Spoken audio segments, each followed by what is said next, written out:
नमस्कार दोस्तों, कैसे हैं आप सभी लोग। मैं आशीष विश्वकर्मा एक बार फिर से आप सभी का स्वागत है अपने online platform state civil service exam में।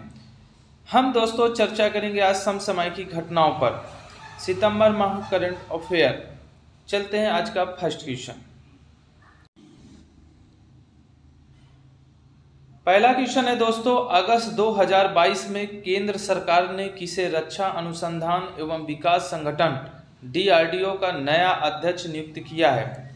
पहला ऑप्शन संजय शर्मा, दूसरा ऑप्शन टेसी थॉमस, तीसरा option doctor Sameer V Kamat और चौथा option doctor G Satish Reddy. तो ये चार ऑप्शन हैं और इन चार ऑप्शनों में सभी लोग अपने आंसर की पुष्टि करें और बताओ कि आपका आंसर कौन सा सही जा रहा है। दोस्तों सभी लोग आंसर दें भाई, सभी लोग अपना अपना आंसर देते जाएं, सभी लोग अपना आंसर देते जाएं दोस्तों। तो दोस्तों मैं आपको बताऊंगा इसमें जो सही ऑप्शन होगा वो होगा C number, doctor Sameer V Kamat. Doctor Sameer V Kamat वर्तमान समय में DRDO के नए अध्यक्ष के पद में इनको नियुक्त कर दिया गया है दोस्तों। तो इस प्रकार से ये फर्स्ट क्वेश्चन कंप्लीट होता है। और जिन्होंने अभी हमारे सेशन को लाइक नहीं किया वो लाइक करें, ठीक है, शेयर कर दें। जो आगामी परीक्षा 2022 की तैयारी में लगे हुए हैं, आपके दोस्त यार, आपके भाईचारे। चलते हैं आगे, इसके तथ्यों पर प्रमुख नजर डालते हैं। इसके प्रमुख तत्वों में क्या है कि DRDO के जो नए अध्यक्ष हैं उन्होंने किसका स्थान लिया, सबसे पहले देखेंगे तो वर्तमान समय में वो कौन है, डॉक्टर समीर वी कामत। ये वर्तमान में DRDO के नेवल सिस्टम एंड मटेरियल्स प्रभाग के महानिदेशक भी हैं, एक पद इनको और भी प्राप्त है। इसके बाद इनकी जो नियुक्ति हुई है वो 25 अगस्त 2022 को हुई है। इसके बाद जो स्थान लिया है वो डॉक्टर जी सतीश रेड्डी का स्थान लिया गया है और डॉक्टर जी सतीश रेड्डी को एक दूसरा पद दे दिया गया है, रक्षा मंत्री के वैज्ञानिक सलाहकार के रूप में उन्हें नियुक्त कर दिया गया है। चलते हैं सेकंड नंबर क्वेश्चन की तरफ। सेकंड नंबर क्वेश्चन कह रहा है, अगस्त 2022 में किसी प्रतिष्ठित फेलिक्स होफोएट-फाग्नी यूनेस्को पीस प्राइज 2022 से सम्मानित किया गया है। तो ये प्राइज आप जरूर याद रखो भाई, ठीक है। फेलिक्स होफोएट-फाग्नी यूनेस्को पीस प्राइज 2022 किसे सम्मानित किया गया है। तो पहला ऑप्शन है वोलोदिमीर जेलेंस्की को, दूसरा ऑप्शन है बराक ओबामा को, तीसरा ऑप्शन है एंजेला मार्केल को और चौथा ऑप्शन है हिलेरी क्लिंटन को। कुल मिला के चार ऑप्शन हैं और इन चार ऑप्शनों के माध्यम से सभी लोग अपने आंसर की पुष्टि करो और बताओ कौन सा ऑप्शन सही जा रहा है सभी लोगों का। एक तो सबसे पहले मैंने इस तस्वीर को आपको दिखाई है, जो लोग इस तस्वीर को जानते होंगे, अच्छे से देखा होगा तो वे बता सकते हैं ये कौन है जिनको ये प्राइज प्राप्त हुआ है। हम आपको तस्वीर के भी माध्यम से जो है इंगित कर रहे हैं कि आप तस्वीर से पहचाने उस ऑप्शन को कि कौन सा ऑप्शन सही है। तो दोस्तों इसमें जो ऑप्शन सही होगा वो होगा एंजेला मार्केल। एंजेला मार्केल आपको पता है कि जर्मनी की पूर्व चांसलर रह चुकी हैं ये एंजेला मार्केल। इन्हें ही प्रतिष्ठित फेलिक्स होफोएट-फाग्नी यूनेस्को पीस प्राइज 2022 प्राप्त हुआ है। चलते इनके प्रमुख तत्वों पर नजर डालते हैं। फेली होफोएट-फाग्नी यूनेस्को पीस प्राइज 2022 से किसे सम्मानित किया गया है, तो वो है जर्मनी के पूर्व चांसलर एंजेला मार्केल। और उन्हें कब किया गया है, अगस्त 2022 में। ये पुरस्कार जो स्थापित हुआ था दोस्तों ये 1989 में हुआ था। और ये किस लिए इनको दिया गया है, तो सबसे पहले देखिए शरणार्थियों का स्वागत करने के लिए, उनके प्रयास को आगे और बढ़ाने के लिए ये पुरस्कार उन्हें प्रदान किया गया है। चलते हैं थर्ड क्वेश्चन की तरफ और थर्ड क्वेश्चन आज का कह रहा है दोस्तों कि वर्ष 2022 में विश्व जल सप्ताह जो मनाया गया वो दोस्तों किस तारीख से किस तारीख को मनाया गया। पहला ऑप्शन है 23 अगस्त से 1 सितंबर, दूसरा ऑप्शन है 22 से 28 अगस्त, तीसरा ऑप्शन है 24 से 30 अगस्त और चौथा ऑप्शन है 21 से 26 अगस्त। तो चार ऑप्शन है, सभी लोग अपने आंसर की पुष्टि करो, जल्दी से बताओ कि आपका कौन सा ऑप्शन सही जा रहा है। जल्दी से अपने आंसर की पुष्टि करो। और एक वीकली करंट अफेयर है दोस्तों, ये सितंबर माह का वीकली करंट अफेयर है। एक सप्ताह की सारी जानकारी आपको एक ही वीडियो में प्राप्त होगी। तो सेशन को लाइक करो, शेयर करो, जितना कोशिश हो सके वो शेयर करते रहो। दोस्तों बेस्ट क्वेश्चन है, पूरे वीकली के जितने इंपॉर्टेंट क्वेश्चन बने उस सारे क्वेश्चन कवर किया मैंने। तो दोस्तों इसमें जो ऑप्शन सही होगा वो होगा 23 अगस्त से 1 सितंबर के बीच विश्व जल सप्ताह मनाया जाता है। चलते हैं इसके प्रमुख तत्वों पर नजर डालेंगे एक बार। तो विश्व जल सप्ताह वर्ल्ड वाटर वीक 2022, इसका आयोजन 23 अगस्त से 1 सितंबर 2022 तक हुआ। इसका जो आयोजन है वो स्टॉक होम अंतर्राष्ट्रीय जल संधान, इसको बोलते हैं SIWI के द्वारा इसे मनाया जाता है। अब इस बार की सबसे प्रमुख बात यह है कि इसकी थीम को जरूर नजर डालेंगे। तो इसकी थीम है seeing the unseen the value of water. Seeing the unseen the value of water, 2-3 बार इसको पढ़ो कम से कम। Seeing the unseen the value of water, तो इसका जो मुख्य विषय है वो seeing the unseen the value water है। इसकी शुरुआत इस क्या कहते हैं दिवस को मनाने की जो शुरुआत हुई है, वर्ल्ड वाटर वीक की जो शुरुआत हुई है वो 1991 में हुई है। दोस्तों इस प्रकार से ये क्वेश्चन होता है कंप्लीट। चलते हैं आगे। अगला क्वेश्चन है दोस्तों, चौथा क्वेश्चन कि अगस्त 2022 को साहित्य अकादमी ने 22 भारतीय भाषाओं में साहित्य अकादमी बाल साहित्य पुरस्कार 2022 की घोषणा की है। इसमें किसे हिंदी भाषा का बाल साहित्य पुरस्कार दिया गया है? हिंदी भाषा के लिए दिया गया है। तो पहला ऑप्शन है देवेंद्र मेवाड़ी को, दूसरा है अनमोल झा को, तीसरा है क्षमा शर्मा को और चौथा है वीरेंद्र शर्मा को। तो 4 ऑप्शन है। सभी लोगों ने लिस्ट जब जारी की गई होगी तब इस लिस्ट के पुरस्कारों में आपने बहुत सारी भाषाओं में, मतलब पूरी जितनी 22 भाषाओं को संवैधानिक दर्जा प्राप्त, उन 22 भाषाओं में हिंदी को आपने जरूर नज़र डाला होगा। हिंदी, इंग्लिश, उर्दू, इनमें जरूर नज़र पड़ती है क्योंकि इन्हीं के सबसे ज़्यादा क्वेश्चन एग्जाम में बनते हैं। तो दोस्तों आपने हिंदी पर नज़र डाली होगी, यदि डाली है तो इसका आंसर आसानी से आप दे सकते हैं। तो मैं बताऊंगा आपको कि इसमें कौन सा ऑप्शन है, वो है क्षमा शर्मा। चलते हैं प्रमुख इनके तत्वों पर नजर डालते हैं एक बार। यही है साहित्य अकादमी बाल पुरस्कार 2022। अब देखो सबसे पहले ये जो है ये 24 अगस्त 2022 को प्रदान किया गया। किसके द्वारा? साहित्य अकादमी के एक अध्यक्ष हैं जिनका नाम डॉक्टर चंद्रशेखर कंबार की एक अध्यक्षता में ये पुरस्कार वितरित किए गए। और कितनी भाषाओं के लिए? कुल मिलाकर 22 भाषाओं के लिए। और कुल राशि जो दी जाती है वो 50,000 रुपये दी जाती हैं। वितरण की जो तिथि होती है वो 14 नवंबर 2022 को रखी गई है। घोषणा 24 अगस्त 2022 को होती है और वितरण 14 नवंबर 2022 को की जाएगी। और ये पुरस्कार जो दिए गए हैं दोस्तों, इसमें सबसे पहले बात करेंगे हिंदी के लिए जो बात की गई है वो है क्षमा शर्मा को, उनकी कहानी संग्रह क्षमा शर्मा की चुनिंदा बाल कि इनके लिए ये हिंदी के लिए दिया गया है। यदि मैं बात करूं अंग्रेजी के लिए अर्शिया सतार को दिया गया, उनकी एक कृति है महाभारत फॉर चिल्ड्रेन, ये अंग्रेजी के लिए दिया गया है। यदि मैं वहीं संस्कृत की बात करूं तो संस्कृत के लिए जो दिया गया वो कुलदीप शर्मा को दिया गया, उनकी कविता एक संग्रह है सचित्रम पहलकास्तम और अभिनव संस्कृतम पहलका। और फिर मैं यदि उर्दू की बात करूं तो उर्दू में जो दिया गया है वो जफर कमाली को उनकी कविता संग्रह हौसलों के लिए दिया गया है। तो ये 4 जो आपके विषय हैं, 4 विषय के आप पुरस्कार जरूर याद रखें दोस्तों, क्योंकि यहीं से क्वेश्चन एग्जाम में बनते हैं। चलते हैं अगले क्वेश्चन की तरफ। और अगला क्वेश्चन आज का कह रहा है कि 5 अगस्त 2022 को साहित्य अकादमी 23 भारतीय भाषाओं में साहित्य अकादमी युवा पुरस्कार, मतलब यहाँ पर 23 भाषाओं की जिक्र की गई है, अकादमी युवा पुरस्कार 2022 की घोषणा कर दी गई है। हिंदी भाषा के साहित्य अकादमी युवा पुरस्कार से किसे सम्मानित किया गया है दोस्तों? तो पहला ऑप्शन दृष्टि सोनी, दूसरा ऑप्शन हिमांशु वाजपेयी और तीसरा ऑप्शन है अमित मिश्र और चौथा ऑप्शन है भगवंत अनमोल। 4 ऑप्शन है, जल्दी से बताओ कौन सा ऑप्शन आपका सही जा रहा है इन 4 ऑप्शनों में? इन 4 ऑप्शनों में कौन सा ऑप्शन आपका सही जा रहा है भैया? सभी लोग अपने आंसर की पुष्टि करो और बताओ कि आपका कौन सा आंसर सही होगा। तो दोस्तों मैं आपको बताऊंगा कि इसमें डी है, भगवंत अनमोल को हिंदी के क्षेत्र में दिया जाने वाला जो साहित्य अकादमी युवा पुरस्कार है वो दिया गया है दोस्तों। अब इनके प्रमुख तथ्यों पर नजर डालेंगे।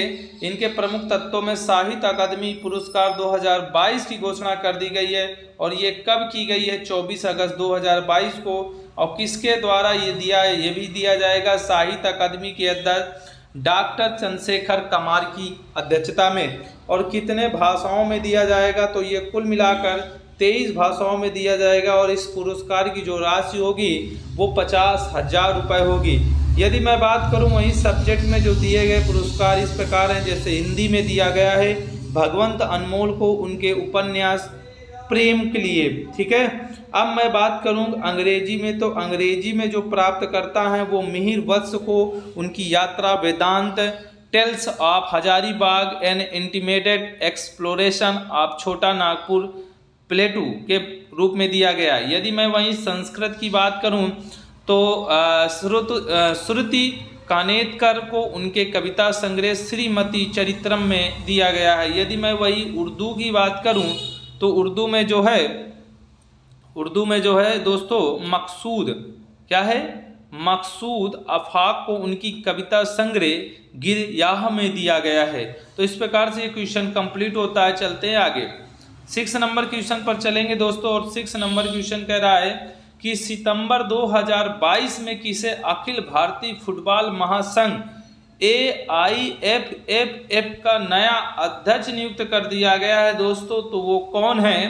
पहला ऑप्शन है कल्याण चौबे, दूसरा ऑप्शन है बाइंग चुंग भूटिया, तीसरा है NA हैरिस और चौथा है किया अजय। ये 4 ऑप्शन है। जल्दी से सभी लोग अपने आंसर की पुष्टि करो और बताओ कि आपका कौन सा ऑप्शन सही जा रहा है। सभी लोग अपने आंसर की पुष्टि करते जाओ, जल्दी से बताते जाओ कौन सा ऑप्शन आपका सही जा रहा है। कल्याण चौबे, कल्याण चौबे को ही अखिल भारतीय फुटबॉल महासंघ का अध्यक्ष नियुक्त किया गया है दोस्तों। और चलते हैं देखते हैं इनके प्रमुख तत्वों पर। AIFFF के 85 वर्ष के इतिहास में पहली बार कोई पूर्व खिलाड़ी अध्यक्ष को इस पद पर नियुक्त किया गया है। और ये उपाध्यक्ष जो है NA हैरिस हैं और अध्यक्ष जो बनाए गए हैं वो कल्याण चौबे को बनाया गया है। और जो कोषाध्यक्ष हैं वो उनको बनाया गया है जिनका नाम है किया अजय। किया अजय को कोषाध्यक्ष बनाया गया है, अध्यक्ष कल्याण चौबे को बनाया गया है, उपाध्यक्ष N हैरिस को बनाया गया है। तो इस प्रकार से ये क्वेश्चन कंप्लीट होता है। और चलते हम लोग अगले क्वेश्चन की तरफ।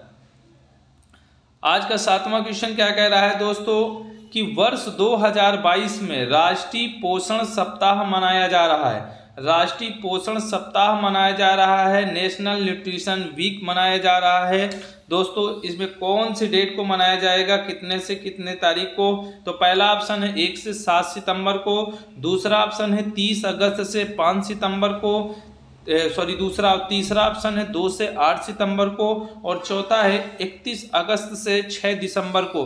कुल मिला के 4 ऑप्शन है। सभी लोग अपने आंसर की पुष्टि करो और बताओ कि आपका आंसर कौन सा सही जा रहा है। सभी लोग अपने आंसर की पुष्टि करो, जल्दी से सभी लोग अपने आंसर देते जाएं, सभी लोग बताते जाएं कि कौन सा ऑप्शन आपका सही है। तो दोस्तों मैं बताऊंगा राष्ट्रीय पोषण सप्ताह जो मनाया जाता है वो 1 से 7 सितंबर के बीच मनाया जाता है। तो इस प्रकार से ये जो ऑप्शन है वो सही होगा, ए नंबर 1 से 7 सितंबर। अब हम इसके प्रमुख तत्वों पर एक नजर डालेंगे। राष्ट्रीय पोषण सप्ताह 2022 कब से कब मनाया गया? 1 से 7 सितंबर के बीच में। और इसकी जो शुरुआत हुई थी मनाए जाने के लिए सप्ताह दिवस की, तो इस सप्ताह वर्ष 1982 से मनाया जा रहा है लगातार। और ये जो है महिला एवं बाल विकास मंत्रालय के खाद्य एवं पोषण बोर्ड द्वारा आयोजित एक वार्षिक कार्यक्रम है, ये आपको याद रखना है। और इस बार की जो मुख्य थीम है उसको जरूर विषय को पढ़ना है। हाँ, celebrate a world of the flavours. फिर से एक बार देखो, celebrate a world of the flavours. फिर से देखो एक बार, celebrate a world of flavours. तो इस प्रकार से मुख्य विषय जरूर याद कर लीजिए पोषण दिवस की, ठीक है। हाँ ठीक है, राष्ट्रीय पोषण सप्ताह, ठीक है। इस दिवस का उद्देश्य है स्वस्थ शरीर के लिए पोषण के महत्व के बारे में जागरूकता फैलाना। और अन्य तथ्यों में इस वर्ष पोषण माह का उद्देश्य है ग्राम पंचायतों के माध्यम से महिला और स्वास्थ्य तथा बच्चा पर शिक्षा पर मुख्य रूप से ध्यान केंद्रित करना है। इस बार का ये प्रमुख तथ्य है। और वर्ष 2018 में प्रधानमंत्री नरेंद्र मोदी ने इस राजस्थान के झुंझुनू में राष्ट्रीय पोषण अभियान की शुरुआत की थी। तो एक आपके एग्जाम की दृष्टि से और क्वेश्चन बनता है कि प्रधानमंत्री ने जो ये पोषण क्या कहते हैं अभियान चलाया था वो किस राज्य से चलाया था, किस जिले से चलाया था। तो राष्ट्रीय पोषण अभियान राजस्थान के झुंझुनू से चलाया गया था। तो ये भी क्वेश्चन आपके एग्जाम के लिए बहुत इंपॉर्टेंट है। चलते हैं अगले क्वेश्चन की तरफ। और अगला क्वेश्चन आज का कह रहा है 8 नंबर क्वेश्चन है कि 8 सितंबर 2022 में नुआखाई जुहार पर्व, देखो नाम याद करो सबसे पहले, नुआखाई जुहार पर्व है कि किस रूप में मनाया जाता है। तो देखो ये इस तरह से ये मूर्ति को रखा जाता है, इस तरह से देखो ये एक व्यक्ति बैठा हुआ है और इस तरह से इस त्यौहार को मनाए जाने की वहाँ की क्या कहते हैं परंपरा है। तो पहला ऑप्शन है उड़ीसा, दूसरा है कर्नाटक, तीसरा है सिक्किम और चौथा है केरल। 4 ऑप्शन है। सभी लोग अपने आंसर की पुष्टि करो जल्दी से, सभी लोग अपने आंसर दो और बताओ कि इसमें आप लोगों का आंसर कौन सा सही जा रहा है। सभी लोग अपने आंसर देते जाएं, जल्दी से बताते जाएं कौन सा ऑप्शन आपका सही जा रहा है। तो दोस्तों मैं आपको बताऊंगा इसमें जो ऑप्शन सही होगा वो ऑप्शन सही होगा। ए नंबर ऑप्शन सही होगा उड़ीसा। उड़ीसा राज्य में ये जो है नुआखाई एक जुहार पर्व मनाया जाता है। ठीक है दोस्तों चलते हैं इसके प्रमुख तत्वों पर एक नजर डालते हैं। दोस्तों नुआखाई जुहार पर्व ये कब से मनाया जा रहा है? सितंबर 2022 में मनाया गया। परंपरा के अनुसार नया धान जिसे नवन्या कहा जाता है वहाँ, ठीक है, और माँ सामलेश्वरी को चढ़ाया जाता है और संबलपुर की एक मुख्य देवी माना जाता है उन्हें। नुआखाई जुहार पर्व में उड़ीसा राज्य का ये एक प्रमुख पर्व है जो गणेश चतुर्थी के एक दिन बाद विशेष रूप से राज्य के पश्चिमी भागों में मनाया जाता है दोस्तों। और ये एक तरह का कृषि पर्व है, ये एक तरह का क्या है कृषि पर्व है जिसे पैदा होने वाली नई फसल धान के स्वागत और बड़े उत्साह के साथ में मनाया जाता है। तो इस प्रकार से ये क्वेश्चन आप लोग पूरी तरीके से कंफर्म हो गया और कंप्लीट होता है। चलते हैं आगे। आज का अगला क्वेश्चन दोस्तों 9 नंबर क्वेश्चन देखते हैं। और 9 नंबर क्वेश्चन कह रहा है अगस्त 2022 को 67वें फिल्म फेयर अवार्ड 2022 की घोषणा कर दी गई है। इससे संबंधित निम्न कथनों पर हमें विचार करना है। पहला, इसमें फिल्म शेरशाह को सर्वश्रेष्ठ फिल्म का पुरस्कार दिया गया है। दूसरा, रणवीर सिंह को सर्वश्रेष्ठ अभिनेता का पुरस्कार दिया गया है। तीसरा, कृति सेनन को सर्वश्रेष्ठ अभिनेत्री का पुरस्कार दिया गया।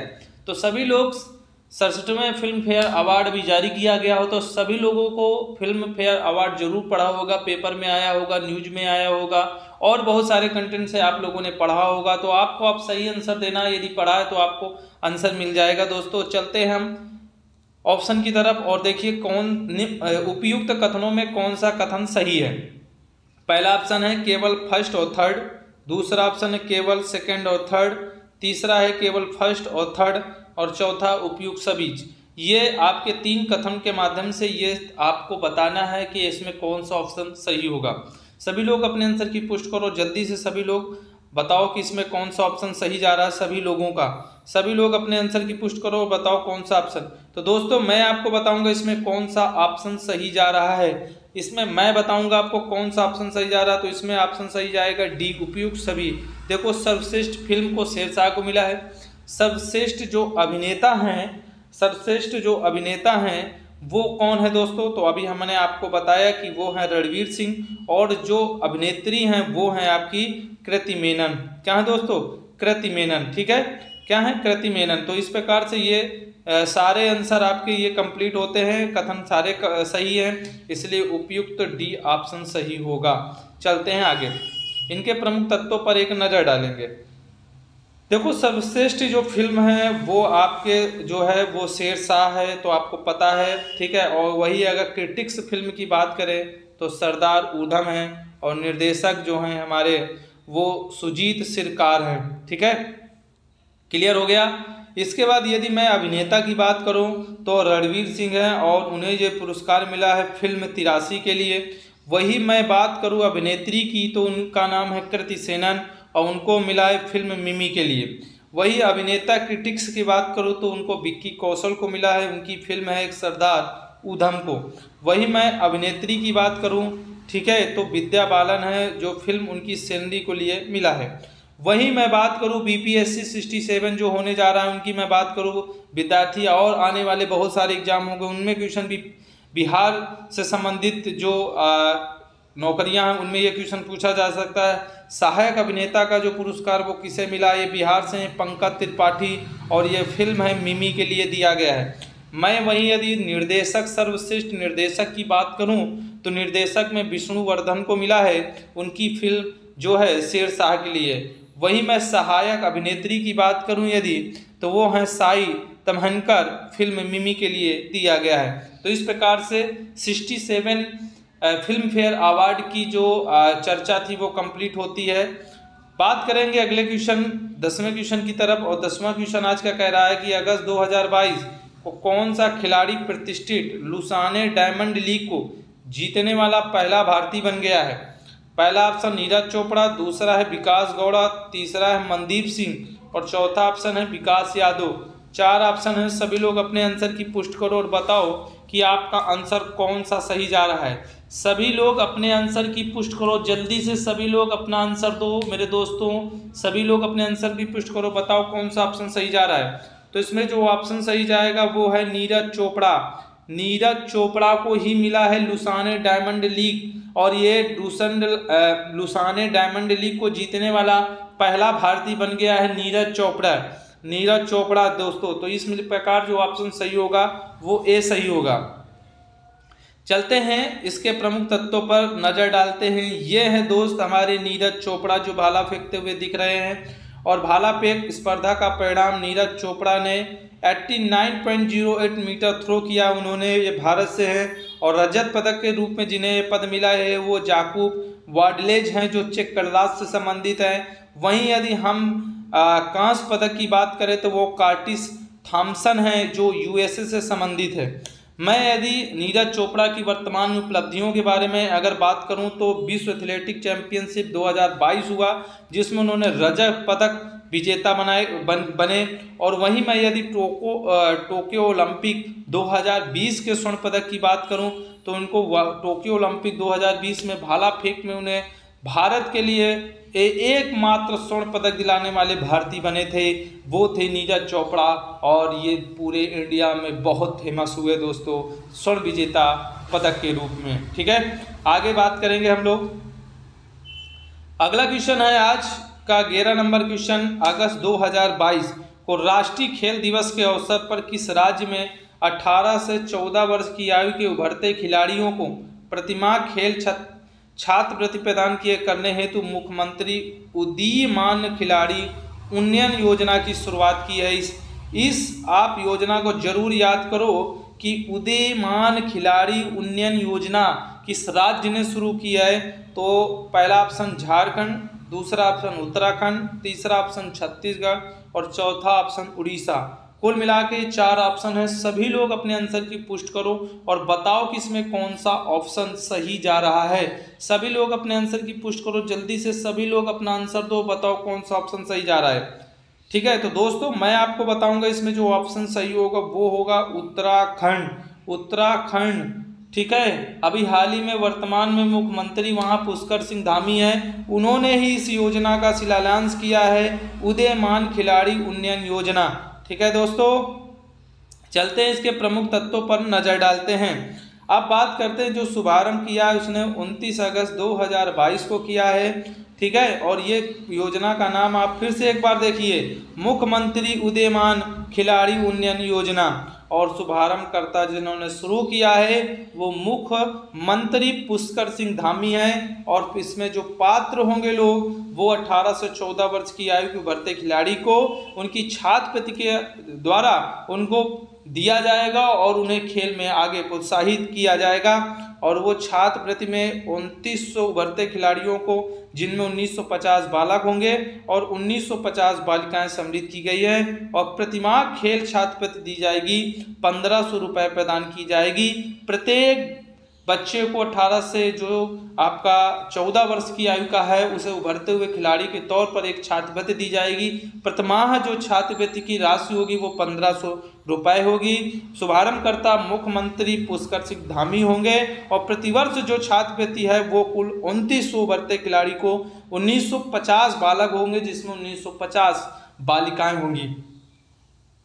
चलते हैं अगले क्वेश्चन की तरफ और आज का अगला क्वेश्चन है 12 नंबर क्वेश्चन। देखते हैं कि 2022 में स्वयं का इंटरनेट सेवा शुरू करने वाला भारत का पहला राज्य कौन सा बन गया है। पहला ऑप्शन है तमिलनाडु, दूसरा ऑप्शन है कर्नाटक, तीसरा ऑप्शन है केरल और चौथा ऑप्शन है आंध्र प्रदेश। ये कुल 4 ऑप्शन हैं। सभी लोग अपने आंसर की पुष्टि करो और बताओ कि इसमें कौन सा ऑप्शन सही जा रहा है। सभी लोग अपने आंसर की पुष्टि करो, सभी लोग बताओ कि कौन सा ऑप्शन सही जा रहा है सभी लोगों का। सभी लोग जल्दी से अपने आंसर की पुष्टि करके जल्दी से अपने आंसर को कमेंट्स में बताएं। कमेंट में जरूर बताते जाएं, जिससे और भी अच्छा लगेगा, ठीक है, कि कौन सा ऑप्शन सही है। तो दोस्तों इसमें है केरल। केरल जो है इसमें सही ऑप्शन है। स्वयं का इंटरनेट सेवा देना करने वाला राज्य जो बन गया वो केरल है। चलते हैं इसके प्रमुख तत्वों पर एक नजर डालेंगे दोस्तों। जुलाई 2022 को केरल स्वयं का इंटरनेट सेवा शुरू करने वाला भारत का पहला और एकमात्र राज्य बन गया है।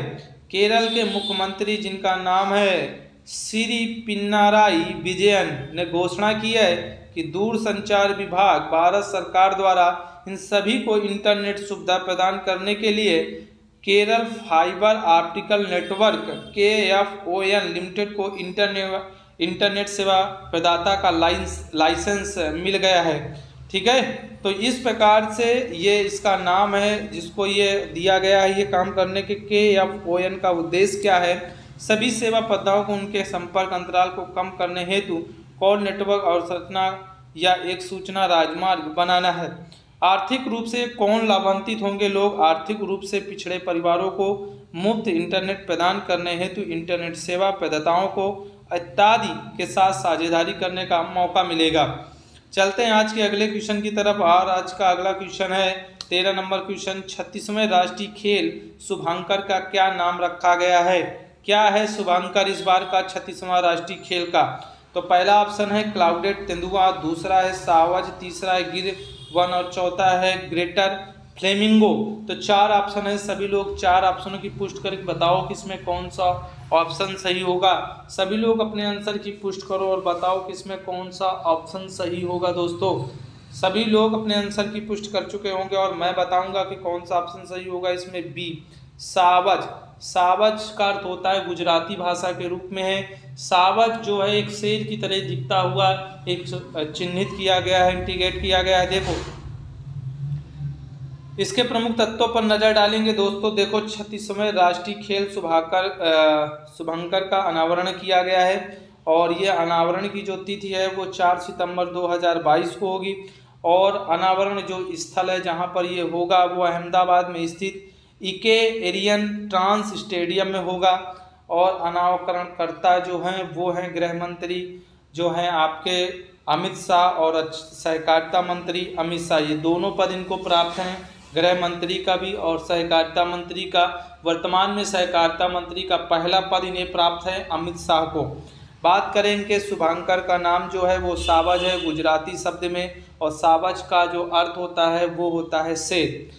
बात करें इस बार के 36वें राष्ट्रीय खेल के लिए जो है वो है थीम खेल से एकता का उत्सव, सेलिब्रेटिंग यूनिटी थ्रू स्पोर्ट्स है। याद करो सेलिब्रेटिंग यूनिटी थ्रू स्पोर्ट्स है। तो ये थीम है 36वें राष्ट्रीय खेल शुभंकर जो शुभारंभ किया जा रहा है। बात करेंगे खेल गान की। जुड़ेगा इंडिया जीतेगा इंडिया, ये किसने गाया? सुखविंदर सिंह ने। जुड़ेगा इंडिया जीतेगा इंडिया, खेल गान क्या है? जुड़ेगा इंडिया जीतेगा इंडिया, सुखविंदर सिंह ने। बात करेंगे 36वें राष्ट्रीय खेल का आयोजन। पहली बार जो है स्वदेशी खेल मल्लखंब और योगासन।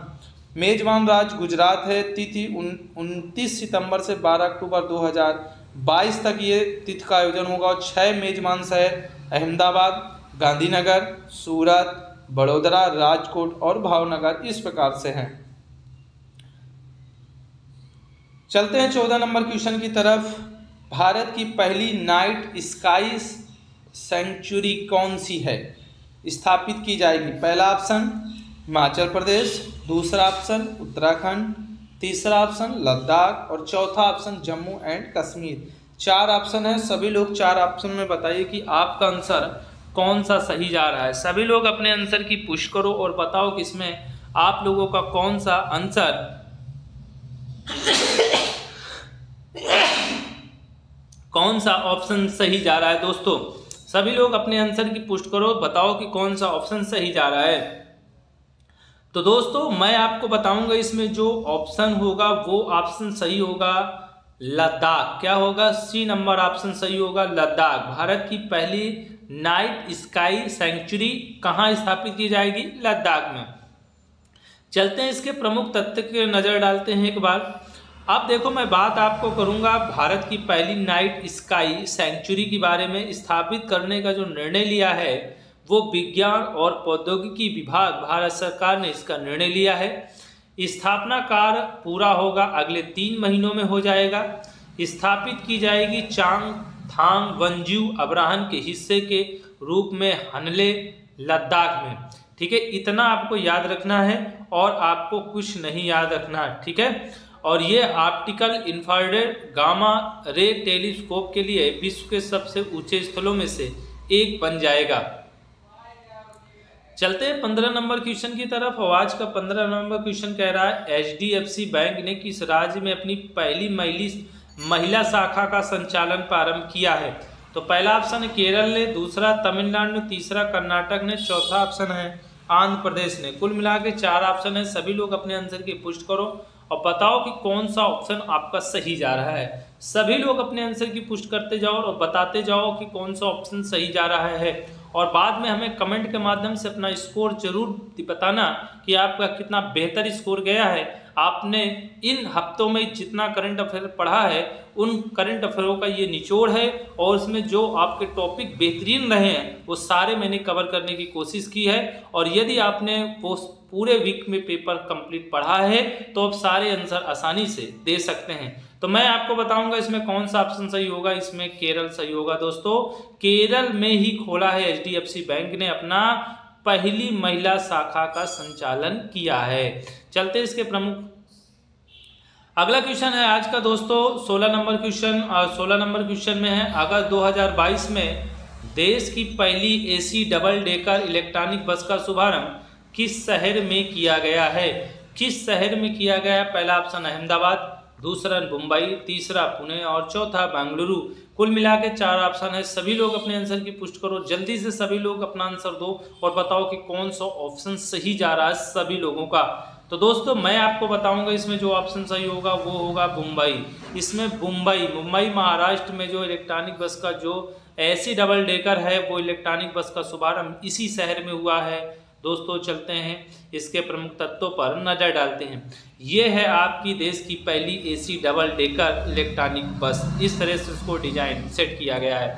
शुभारंभ इसका जो हुआ है 18 अगस्त 2022 को हुआ है। कहाँ हुआ है? मुंबई महाराष्ट्र में। और नाम है इसका स्विच EIV 22 और सक्षम है 250 किलोमीटर की दूरी तय करने में। और किसके द्वारा? केंद्रीय सड़क परिवहन एवं राजमार्ग मंत्री हैं इस समय नितिन गडकरी, उनके द्वारा शिलान्यास किया गया है इसका। और निर्माता कंपनी है स्विच मोबिलिटी लिमिटेड। तो ये आप भाई जरूर याद, इतने पॉइंट तो जरूर याद रख सकते हैं अपने दिमाग में। चलते हैं आगे। आज का 17 नंबर क्वेश्चन दोस्तों कह रहा है कि 18 से 22 अक्टूबर 2022 के मध्य डेफ एक्सपो के 12वें संस्करण का आयोजन किया गया है। ठीक है, और ये कहाँ किया जाएगा? पहला ऑप्शन है जो है वाराणसी, दूसरा ऑप्शन है बेंगलुरु, तीसरा ऑप्शन है पुणे और चौथा ऑप्शन है गांधीनगर। 4 ऑप्शन है। सभी लोग अपने 4 ऑप्शनों में बताइए कि कौन सा ऑप्शन सही जा रहा है। ये आपका डिफेंस एक्सपो 2022 है और बताइए सभी लोग कौन सा ऑप्शन सही गया है सभी लोगों का। तो इसमें जो ऑप्शन सही होगा दोस्तों वो होगा गांधीनगर। गांधीनगर में ये 18 से 22 अक्टूबर 2022 के मध्य किया जाएगा दोस्तों। डिफेंस एक्सपो जो है वो 12वां संस्करण इस बार का होगा, वो गांधीनगर में किया जाएगा। इसके प्रमुख तत्वों पर एक नज़र डालेंगे दोस्तों। डिफेंस एक्सपो जो है 2022 जो है ये कब 18 से 22 अक्टूबर के मध्य बनाया जाएगा। और रक्षा क्षेत्र में यदि बात करें तो एशिया का सबसे बड़ा आयोजन होगा इसका। विषय इस बार का जो होगा डिफेंस एक्सपो का वो पाथ टू प्राइड होगा, पाथ टू प्राइड होगा। और भू आधारित नौसैनिक होमलैंड सुरक्षा प्रणालियों पर भारत की प्रमुख प्रदर्शनी दर्शाई जाएगी इस बार में। और कहाँ होगा? गांधीनगर गुजरात में होगा। संस्करण इस बार का जो है वो आपका 12वां होगा। और आगे बात करें कि ये रक्षा क्षेत्र में आत्मनिर्भरता हासिल करने और वर्ष 2022 तक $5 अरब का निर्यात हासिल करने के अनुरूप में ये ऐसे प्रोग्राम चलाए जा रहे हैं। चलते हैं आज का 18 नंबर क्वेश्चन। और क्या कह रहा है 18 नंबर क्वेश्चन दोस्तों? हाल ही में भारत अमेरिका संयुक्त विशेष सैन्य बलों का एक अभ्यास हुआ जिसका नाम है वज्र प्रहार, 2022 में कहाँ शुरू हुआ दोस्तों? तो पहला ऑप्शन है चौबटिया में, दूसरा ऑप्शन है बकलोह में, तीसरा ऑप्शन है पुणे में और चौथा ऑप्शन है जैसलमेर में। 4 ऑप्शन है। सभी लोग अपने आंसर की पुष्टि करो कि कौन सा ऑप्शन सही जा रहा है। सभी लोग अपने आंसर की पुष्टि करो, सभी लोग बताओ कि कौन सा ऑप्शन सही जा रहा है। तो इसमें जो ऑप्शन सही जाएगा वो बी जाएगा, बकलोह। ये बकलोह हिमाचल प्रदेश में पड़ता है। और 2022 में जो ये हुआ है वज्र प्रहार 2022, जो अमेरिका और भारत की संयुक्त विशेष सैन्य बलों के द्वारा ये मनाया जाता है। ये आपको तस्वीर दिखाई गई है इस प्रकार से। और आपको एक चीज़ और बता दें कि ये जो वज्र प्रहार 2022 है, अब अगला 23 होगा वो अमेरिका में होगा। मतलब एक साल अपने अपने देशों में ये मनाते हैं। ठीक है, चलते इसके प्रमुख तत्वों पर नजर एक डालेंगे। तो संस्करण सबसे पहले देख लो, ये 13वां संस्करण है। आयोजन तिथि 8 से 28 अगस्त रही है। भारत अमेरिका संयुक्त विशेष सैन्य बलों का एक अभ्यास है ये। और आयोजन जो स्थल है वो special forces training school SFTS Bakloh Himachal Pradesh में किया गया है। ठीक है, चलते अगले क्वेश्चन की तरफ। आज का जो है 19 नंबर क्वेश्चन क्या कह रहा है? हाल ही में कोलंबिया के नए राष्ट्रपति के रूप में किसने पदभार ग्रहण किया है? पहला ऑप्शन है वेरोनिका एल्कर्सर, दूसरा ऑप्शन है एंडिया प्रेटो, तीसरा ऑप्शन है गुस्तावो प्रेटो और चौथा ऑप्शन है इवान डुक्कू। ये 4 ऑप्शन है। सभी लोग 4 ऑप्शन बताइए। और जो इनको जानते होंगे, जिन्होंने समाचार सुना होगा, जिन्होंने पेपर पढ़ा होगा और इनकी तस्वीर दिखा करके बताया गया कि अभी नए निर्वाचित प्रेसिडेंट है, ये किस देश के हैं ये आपको पता यदि है तो आप आंसर इनकी तस्वीर से भी दे सकते हैं, इसलिए हमने और आपको सरल किया है। तो दोस्तों इसमें जो ऑप्शन सही होगा वो गुस्ताव प्रेटो सही होगा। ठीक है, यही बने हैं कोलंबिया के नए राष्ट्रपति के रूप में। बात करेंगे इनके प्रमुख तत्वों पर। कोलंबिया के जो नए राष्ट्रपति उन्होंने चुनाव जीता जून 2022 में। इनका नाम है गुस्ताव प्रेटो और कोलंबिया के पहले वामपंथी राष्ट्रपति के रूप में भी पदभार ग्रहण करेंगे। और शपथ इनको हुई है 7 अगस्त 2022 को। और स्थान लिया है इन्होंने इवान डुक्कू का। इवान डुक्कू का इन्होंने स्थान लिया है। ठीक है, चलते हैं आज के अगले 20 नंबर क्वेश्चन पर। और जुलाई 2022 में नासा ने किस वर्ष तक मंगल ग्रह पर चट्टान के नमूनों को सेल्स पृथ्वी पर लाने की योजना की घोषणा कर दी है? तो वर्ष 2028 में, वर्ष 2030 में, वर्ष 2031 में, वर्ष 2033 में। 4 ऑप्शन है। सभी लोग अपने आंसर की पुष्टि करो और बताओ कि सभी लोग कौन सा ऑप्शन सही जा रहा है। सभी लोगों का, सभी लोग अपने आंसर की पुष्टि करो और सभी लोग बताओ कि कौन सा ऑप्शन सही जा रहा है। तो दोस्तों मैं आपको बताऊंगा जो सही ऑप्शन है वह वर्ष 2023 में ये नमूना प्राप्त हो जाएगा भारत को। देखो सबसे पहले ये है मंगलयान पर, ये ऐसे हमारे यहाँ सर्च करने लोग जाएंगे। देखो ठीक है, तस्वीर के माध्यम से और उनके प्रमुख तत्वों पर एक नज़र डालेंगे। मंगल ग्रह के चट्टान के नमूने लाने की घोषणा 30 मार्टियन रॉक है और लाल ग्रह का जेजरो क्रेटर है नमूना स्थल। इसके बाद आपको बता दें यूपरी अंतरिक्ष एजेंसी एक नासा की सहयोग करता है एजेंसी है, इसके द्वारा ये काम किया जाएगा। नमूना लाया जाएगा 2033 में लाया जाएगा और इसकी घोषणा की है नासा ने की है। घोषणा तिथि है जो 23 जुलाई 2022 को है। किस मिशन के तहत? मंगल 2022 मिशन परसेवरेंस रोवर के रूप में नमूना करता है परसेवरेंस रोवर। ठीक है, यही जाएगा और यही लेकर के आएगा। मैं अब और कुछ प्रमुख तत्वों पर एक नज़र डालूंगा दोस्तों। ठीक है, देखो इसमें जैसे 2028 में मंगल से लैंडर का प्रक्षेपण हुआ। लैंडर के साथ 2 मिनी हेलीकॉप्टर शामिल है। ठीक है। और जो इंजेटी हेलीकॉप्टर तकनीक पर आधारित है। इंजेनेटी एक छोटा रोबोट कोएक्सपल रोटर हेलीकॉप्टर है जो लाल ग्रह से चट्टान का नमूना लेकर 2023 में पृथ्वी पर पहुंचेगा। यही है जिसका मैं नाम अभी बताया हूं। नमूने से मंगल ग्रह के भूविज्ञान को बेहतर ढंग से समझना होगा और जीवन के प्राचीनतम संकेतों की हमें तलाश भी करना होगा। ठीक है, चलते हैं आगे। आज का जो अगला क्वेश्चन होगा दोस्तों वो है, हाल ही में किस अंतर्राष्ट्रीय एयरपोर्ट का नाम बदलकर शहीद भगत सिंह करने का फैसला लिया गया है? तो वो पहला ऑप्शन है मुंबई एयरपोर्ट, दूसरा है दिल्ली एयरपोर्ट, चौथा है चंडीगढ़ एयरपोर्ट और चौथा है पटना एयरपोर्ट। 4 ऑप्शन है। सभी लोग अपने आंसर की पुष्टि करो और बताओ सभी लोग जल्दी से कि कौन सा ऑप्शन सही होगा। सभी लोग अपने आंसर की पुष्टि करो, बताओ कौन सा ऑप्शन सही होगा।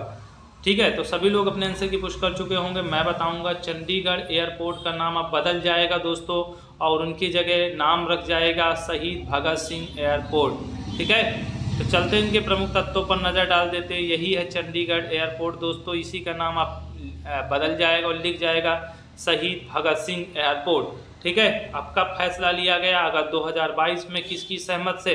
पंजाब और हरियाणा के सरकार की मदद से ये किया गया। और किस एयरपोर्ट का नाम बदला गया? तो वो चंडीगढ़ एयरपोर्ट का। चलते हैं अगले क्वेश्चन, 22 नंबर क्वेश्चन पर चलेंगे और आज का 22 नंबर क्वेश्चन कह रहा है, भारत सरकार ने राजपथ का नाम भाई परिवर्तित कर दिया है और उसकी जगह पे कौन सा पथ रखा है नाम? नंबर 1 कर्तव्य पथ, दूसरा अहिंसा पथ, तीसरा न्याय पथ और चौथा है सत्य पथ। तो ये 4 ऑप्शन है। जल्दी से सभी लोग बताइए कि कौन सा ऑप्शन सही होगा। सभी लोग अपने आंसर की पुष्टि करो, बताओ कि कौन सा ऑप्शन सही होगा। तो सभी लोगों का आंसर क्लियर हो चुका होगा और मैं बताऊंगा इसमें ए नंबर कर्तव्य पथ रखा गया है। राजपथ का नाम बदलकर कर्तव्य पथ रखा गया है। अब बात करेंगे इसके प्रमुख तत्वों पर, एक नज़र डालेंगे दोस्तों। केंद्र सरकार ने ऐतिहासिक राजपथ और सेंट्रल विस्टा का लान का नाम बदलकर कर्तव्य पथ रखने का फैसला ले लिया है। सरकार सेंट्रल विस्टा एवेन्यू के हिस्से के रूप में पुनर्विकसित क्षेत्र का जल्द ही उद्घाटन करने वाले हैं। राजपथ को औपनिवेशिक काल में किंग्सवे के रूप में जाना जाता था, परंतु आज़ादी के बाद इसका नाम राजपथ रखा गया और अब इसका नाम कर्तव्य पथ के नाम से जाना जाएगा। चलते हैं अगले क्वेश्चन की तरफ और आज का अगला क्वेश्चन है 23 नंबर, भारत का पहला जैव ग्राम किस राज्य में मनाया जा रहा है? भारत का पहला जैव ग्राम किस राज्य में स्थापित किया जा रहा है दोस्तों? तो पहला ऑप्शन है अरुणाचल प्रदेश, दूसरा है मणिपुर, तीसरा है त्रिपुरा और चौथा है असम। तो 4 ऑप्शन है। सभी लोग अपने आंसर की पुष्टि करो और बताओ इसमें कौन सा ऑप्शन सही होगा। तो सभी लोगों का आंसर आ चुका होगा दोस्तों, तो मैं बताऊंगा आपको कौन सा ऑप्शन सही होगा। त्रिपुरा का गाँव जो है एक है जो पहला जैव ग्राम के रूप में किस राज्य में स्थापित किया गया है? त्रिपुरा में। ठीक है, इसके प्रमुख तत्वों पर नजर डालेंगे एक बार। त्रिपुरा सरकार ने राज्य के दासपारा गांव है, जो नाम का मैं बता रहा हूं, ये दासपारा गांव है, त्रिपुरा का है और भारत के पहले जैव ग्राम का उद्घाटन यहां किया गया है। ठीक है, बायो विलेज 2.0 की अवधारणा को सतत विकास लक्ष्यों को प्राप्त करने के लिए सर्वोत्तम तरीकों में से एक बताया जा रहा है। दासपारा बायो विलेज को एक ऐसे गांव के रूप में विकसित किया जाएगा जिसमें 64 परिवार पूरी तरीके से जैविक कृषि और मत्स्य पालन पर ही निर्भर हैं। चलते हैं आज के अगले क्वेश्चन की तरफ। आज का अगला क्वेश्चन 24 नंबर है, भारतीय मूल की सुएला बेवरमैन को किस देश का गृह सचिव नियुक्त किया गया अभी हाल ही में? तो सभी लोग जल्दी से बताओ कि इसमें जो सुएला बेवरमैन है उनको किस देश का गृह सचिव नियुक्त किया गया? देश का गृह सचिव नियुक्त किया गया दोस्तों। सभी लोग आंसर बताओ। तो पहला ऑप्शन यूनाइटेड किंगडम, दूसरा संयुक्त राज्य अमेरिका, तीसरा है कनाडा, चौथा है ऑस्ट्रेलिया। तो सभी लोग जल्दी से ऑप्शन की पुष्टि करो, बताओ कि कौन सा ऑप्शन सही होगा। तो दोस्तों आपको पता है कि पता होगा कि अभी हाल ही में ब्रिटेन में नई सरकार की घोषणा कर दी गई है। ठीक है, लिज ट्रस वहाँ की प्रधानमंत्री बन गई है, उन्होंने अपना एक गृह सचिव नियुक्त किया है। ठीक है, वो यूनाइटेड किंगडम एक देश का नाम है जहाँ लिज ट्रस ने जो है सुएला बेवरमैन को जो है गृह सचिव देश का नियुक्त कर दिया है, तो वो है ऑप्शन यूनाइटेड किंगडम। चलते हैं इसके प्रमुख तत्वों पर नजर डालते हैं। भारतीय मूल की सुएला बेवरमैन को प्रधानमंत्री लिज ट्रस द्वारा ने यूनाइटेड किंगडम के गृह सचिव के रूप में नियुक्त किया है। ठीक है, सुएला बेवरमैन एक ब्रिटिश राजनीतिक और बैरिस्टर भी हैं। 2020 से 2022 तक इंग्लैंड और वेल्स के लिए अटॉर्नी जनरल के रूप में भी काम किया है। उनकी मां एक हिंदू तमिल है और पिता क्रिस्टी फर्नांडीज गोवा मूल के रहने वाले हैं। बात करें अगले 25 नंबर क्वेश्चन की तरफ, और अगला 25 नंबर क्वेश्चन क्या कह रहा है। महारानी एलिजाबेथ द्वितीय ने जब महारानी के रूप में ब्रिटेन की पदवी संभाली तो उस समय ब्रिटेन का प्रधानमंत्री कौन था। पहला ऑप्शन विंस्टन चर्चिल, दूसरा है किंग जॉर्ज, और फिर है क्लीमेंट इटली, और चौथा ऑप्शन है एंटनी ईडन। ये 4 ऑप्शन है, सभी लोग बताइए। कितना बेहतरीन क्वेश्चन है दोस्तों, आज का सबसे बेहतरीन क्वेश्चन बनने वाला है आने वाले एग्जाम में। तो सभी लोग इस क्वेश्चन को जल्दी से सभी लोग अपने क्वेश्चन का जवाब दें और बताएं कि इसमें कौन सा ऑप्शन सही जा रहा है सभी लोगों का। तो दोस्तों आपको पता होगा, जल्दी से तो बता दीजिए, और नहीं तो मैं आपको बताऊंगा। इसमें ऑप्शन ए सही होगा, विंस्टन चर्चिल। 1952 में इन्हीं की प्रधानमंत्री थे जब इनको पदवी प्राप्त हुई थी, तो वो कौन थे, विंस्टन चर्चिल।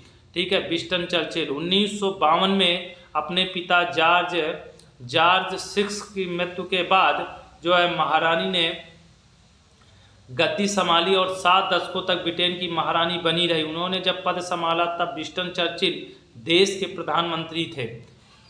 चलते हैं अगले क्वेश्चन की, और आज का जो अंतिम क्वेश्चन है वो दोस्तों इंटरनेशनल लिटरेसी डे है, और जो है विश्व साक्षरता दिवस जिसे कहा जाता है लिटरेसी डे है। और पहला ऑप्शन है 8 सितंबर को मनाया जाता है, 9 सितंबर को, सी नंबर में 4 सितंबर को, डी नंबर में 7 सितंबर को। 4 ऑप्शन है, सभी लोग अपने आंसर की पुष्टि करो, बताओ इन 4 ऑप्शनों में आपका कौन सा ऑप्शन सही जा रहा है। सब विश्व साक्षरता दिवस किस तारीख को मनाया जाता है दोस्तों, सभी लोग जल्दी से बताओ।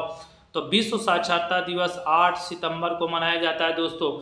8 सितंबर को विश्व साक्षरता दिवस इंटरनेशनल लिटरेसी डे मनाया जाता है। तो इस प्रकार से ये क्वेश्चन ऑप्शन ए सही होगा। चलते इसके प्रमुख तत्वों पर एक नज़र डालेंगे। इंटरनेशनल लिटरेसी डे 2022 हर साल 8 सितंबर को विश्व साक्षरता दिवस मनाया जाता है। इसका उद्देश्य है लोगों को साक्षरता के प्रति जागरूक करना और इसमें एक बेहतर समाज का निर्माण हो सके।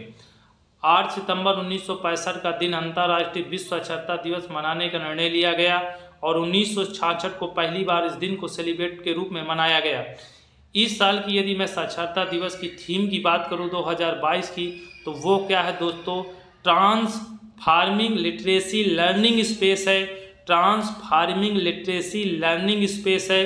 ट्रांसफार्मिंग लिटरेसी लर्निंग स्पेस है। 2-3 बार उसको रटो और बिल्कुल क्लियर कर लो कि आने वाले एग्जाम में आपसे थीम गलत ना हो। तो आज का इस प्रकार से सेशन दोस्तों, और भी कुछ पॉइंट्स हैं देखेंगे हम लोग, ठीक है। आज भी कुछ पॉइंट्स है देखेंगे दोस्तों।